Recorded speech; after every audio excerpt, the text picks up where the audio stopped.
ராமனின் நடத்தையை பின்பற்ற வேண்டும், கிருஷ்ணன் உபதேசத்தை கேட்க வேண்டும் என்று கூறுகிறார்கள்.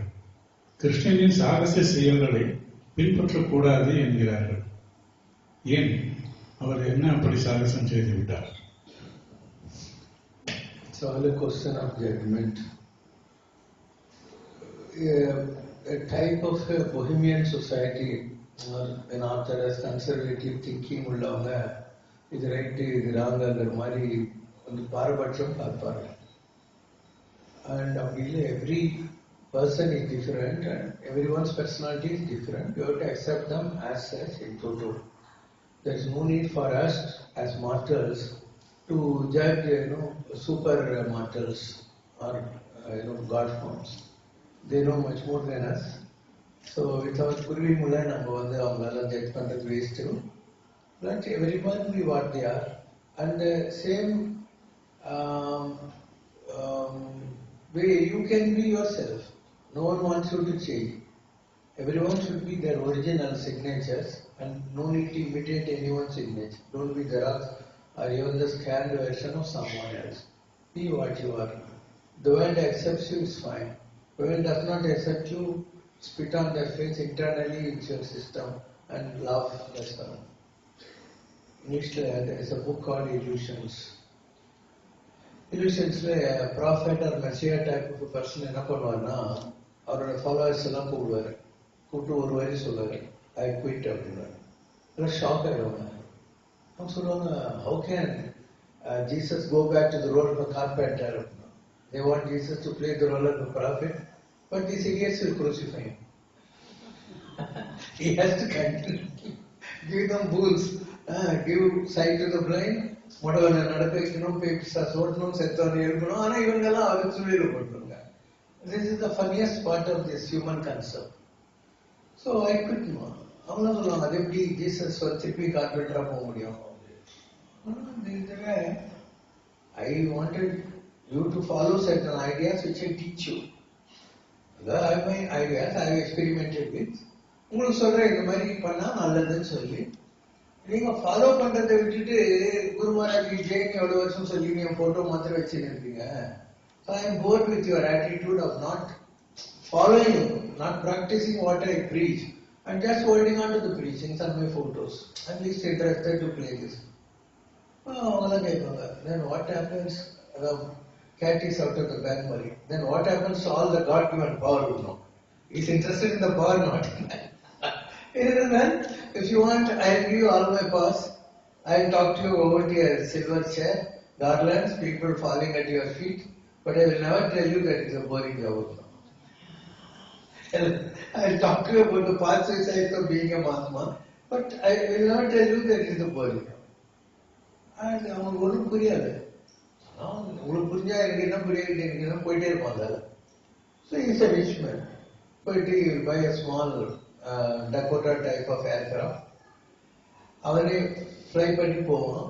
அவருக்கு ரொம்ப பிடிச்ச நேச்சுரல் என்வாயர்மெண்ட் இருக்கிற இடத்துல போய் அதை பார்க் பண்ணிட்டு ஒரு சின்ன ஸ்டவ் வச்சு அவனுக்கு வேண்டிய மாதிரி குக் பண்ணிட்டு அப்படியே அந்த நீலவெளியே ஆகாசங்களை பச்சை புல்வெளிகளை பார்த்துட்டு ஜாலியாக இருப்போம். நான் ஃபாலோ பண்ற ஒரு யங்ஸ்டர் அவங்ககிட்ட ஒரு நாள் போவோம். சார், எனக்கு ஒண்ணுமே புரியல, நீங்க வசதியான ஆளா இருக்கீங்க, சொந்த ஏர்கிராஃப்ட் தான் வச்சிருக்கீங்க, ஆனா எதுவுமே பண்றது இல்ல. பிளேன்ல போறீங்க, ஒரு இடத்துல பார்க் பண்றீங்க, சாப்பிடுறீங்க, ஜாலியா இருக்கீங்க, போயிட்டே இருக்கீங்க மியூசிக் கேட்டு. ஓ, அவன் சொல்லுவான், this is the way I chose me to be. எனக்கு ஒண்ணுமே புரியலையே சொன்னான். அவன் சொன்னா, ஒரு பாறை இருந்துச்சு, பாறை மேல 2 நண்டு இருந்தது, பக்கத்துலயே தண்ணி ஜம்முன்னு போயிட்டு இருந்தது. ஒரு நண்டு சொல்லிச்சு, எவ்வளவு நாளைக்கு இப்படியே பாறை மேல உட்காந்து மீன் பிடிச்சி சாப்பிடுறதையோ, அதனால நாம இந்த தண்ணியில குதிச்சு இந்த வாட்டர் எங்க எல்லாம் போதும் அந்த ஸ்டீம் குடியே போயிட்டு எல்லாத்தையும் என்ஜாய் பண்ணிட்டு வரலாம் வாங்க. அப்ப நம்ம அடுத்த நண்டு சொல்லுது, no no no, that is definite death அப்படின்னு. நம்ம நண்டு சொல்லுது, instead of definite boredom I prefer definite death. இந்த definite boredom I prefer definite death. தண்ணியில குதிக்கும், போயிட்டு எல்லாத்தையும் பார்த்துட்டு திருப்பி வந்து, வா வா எவ்வளவு நல்லா இருக்கு தெரியுமா, நீ இதெல்லாம் மிஸ் பண்ணிட்டு செத்து போற அப்படின்னு கூப்பிடும். Instead of following that big crop, நம்ம கிராப் என்ன பண்ணுவோம், பாரு இன்னும் கெட்டியா பிடிச்சிட்டு நண்டு மகாராஜ்க்கு ஜெயம் சொல்லுவோம். இந்த மாதிரிதான் ஜனங்க இருந்தாங்க. நான் சொல்றேன், எதையும் அவன் கடைபிடிக்க தயாரா இல்ல. சும்மா நண்டு மகாராஜ் குரு மகாராஜ்க்கு ஜெயம் சொன்னா என்ன புரியாது. சரி sir, I am not disputing your action, but tell me what is that your land.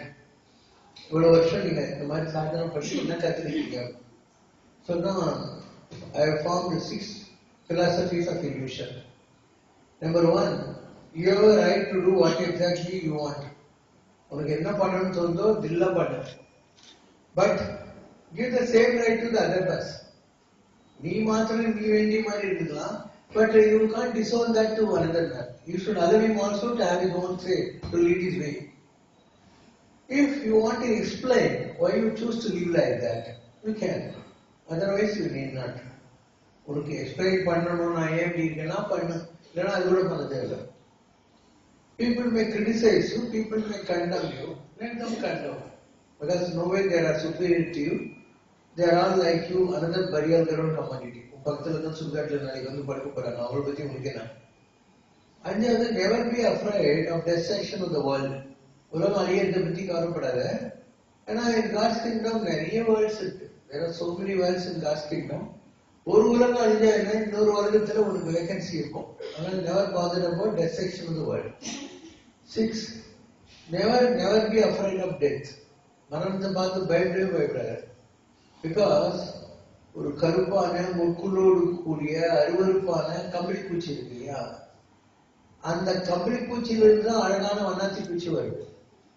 So unless the caterpillar dies, a beautiful butterfly cannot emerge. அதனால நீ சாகு, செத்தாதான் இதோட நல்லாளா வருவேன். Unless you die from your caterpillar stage, you can't emerge as a butterfly. So you are perfecting life from birth to birth. இதான் நான் கண்டுபிடிச்ச விஷயம் சொல்லுவோம்.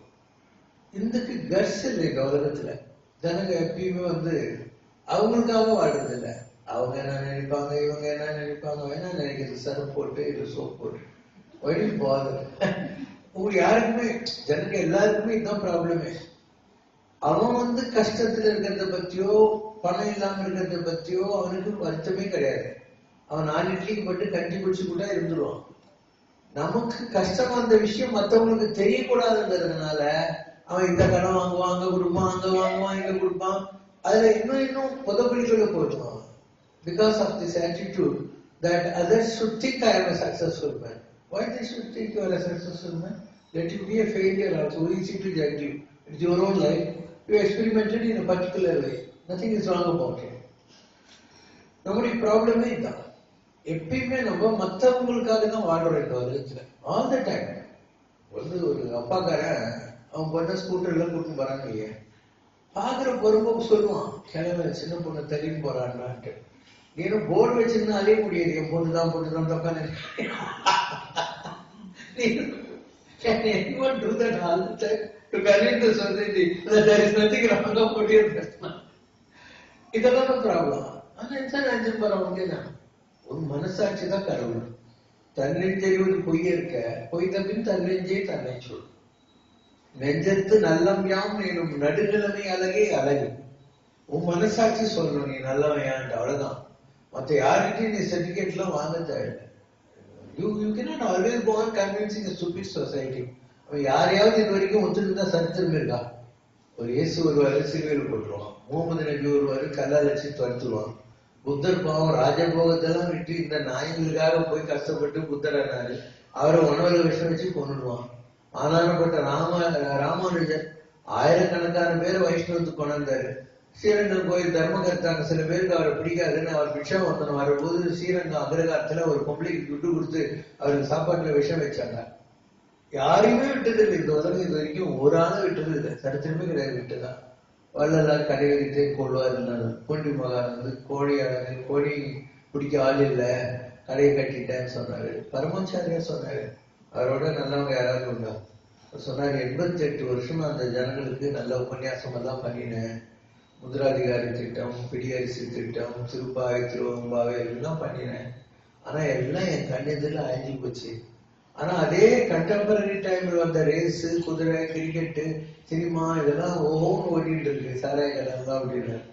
But even recently, before 10 years, you have had a great Mahatma who did all the sacrifice to retrieve the society. அதுவும் அவர் work பண்ண காலம் சாதாரண காலம் இல்லை. இல்ல அவனா சைலண்ட் பீப்புள். பார்த்தார் பரமாச்சாரியர், இவங்கள நம்மளால ஒண்ணுமே பண்ண முடியாது, எதுக்கு வந்தவங்க பாத யாத்திரையா கிளம்பிட்டு 30 வருஷம் கழிச்சுதான் தமிழ்நாட்டில் காலையே வச்சார். 30 வருஷம் பாத யாத்திரையா போயிட்டாரு.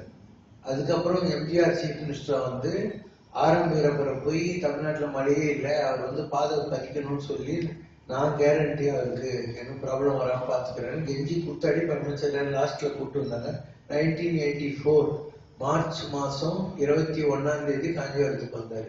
அது வரைக்கும் தமிழ்நாட்டு பக்கமே எட்டி பார்க்கல, அவர் எங்கேயோ சுத்தி இருந்தார், வடநாடு அங்க இதெல்லாம் சுத்தி. ஸோ ஈவன் ரீசெண்ட் டைம்ஸ்ல அப்பேற்பட்ட ஒரு ஸ்பாட்லெஸ் மகாத்மாவை இந்த சொசைட்டி அப்படிதான் நடந்துச்சு.